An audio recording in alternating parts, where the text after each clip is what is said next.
Fala, gurizada, questão de número 10 da Universidade Federal do Rio Grande do Sul diz o seguinte, leia o trecho abaixo. O propósito de muitos, senão da maioria, dos conflitos políticos da América Espanhola no período posterior à independência foi simplesmente determinar quem deveria controlar o Estado e seus recursos. Não obstante, surgiram outras importantes questões políticas que variaram de país para país em caráter e importância. E o texto segue. Entre 1810 e 1845, a discussão sobre estrutura centralista e federalista do Estado foi fonte de violento conflito no México, na América Central e na região do Prata. Tá? Fragmento lá da coleção História da América Latina e segue o enunciado. O segmento faz menção aos conflitos que se seguiram às independências na América Espanhola. Assinale a alternativa que indica algumas das consequências desses confrontos. Vamos às alternativas. Bora.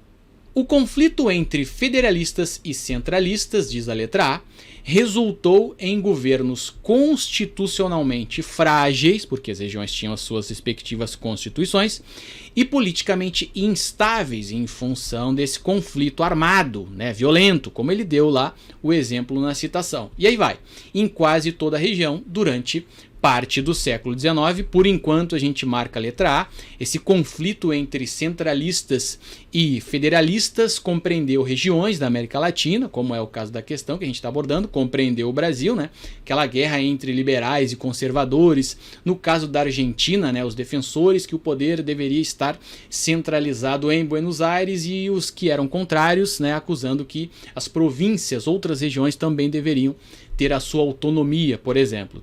Tranquilo? Então a gente marca a letra A. Calma, olha só a letra B. A recolonização da região pela Espanha não ocorreu apesar da vontade da Espanha.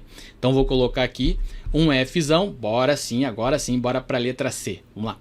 O surgimento de governos democráticos e com ampla participação popular não procede, por exemplo, vamos citar a Constituição de 1824 no Brasil e pode ser até mesmo a Constituição de 1891, a primeira, diga-se de passagem, da história republicana do Brasil. A única do período imperial, 1824, não permitia, por exemplo, o voto feminino e a de 1891 também, E a gente pode estender para a América Latina, em que o voto feminino, deu-se apenas a partir do século XX. Tá? Então vou colocar um falsão aqui, gurizada já, ouço governos democráticos, já tirei, legal. Letra D, estruturação de monarquias centralizadas por toda a região. Falso, apenas o México teve uma experiência ali, 1822 e 1823, com o general Agustín Iturbide, mas apenas de um ano, tranquilo, no México. Então falsão aqui. E a letra E diz o seguinte, a vitória dos movimentos federalistas e a derrota definitiva dos projetos centralistas e autoritários que se opunham a eles. Definitiva não, Em algumas regiões oscilou, entre federalistas e centralistas, No caso do Uruguai, a guerra entre blancos e colorados também refletiu isso, centralistas versus federalistas, e aqui no Brasil, liberais versus conservadores, tranquilo? De maneira generalizada. Então vou colocar aqui o item F, falso na letra E. Vamos ao gabarito oficial, mas antes tem esse mapinha aqui, quer ver? Olha só. Para a gente entender o processo de independência da América Espanhola ou dos países da América Latina e tal, eu coloquei esses dois mapas aqui, tá? Revelando o antes e o depois, isto é, antes do processo de independência, tá? E as respectivas regiões, instituídas pela metrópole Espanha, e aqui as regiões, e as suas devidas datas de independência e tal, tranquilo?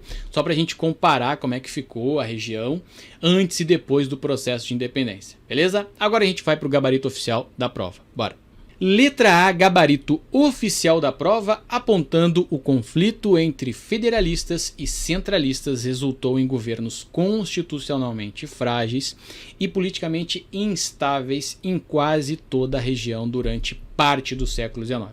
Valeu, gurizada, fui!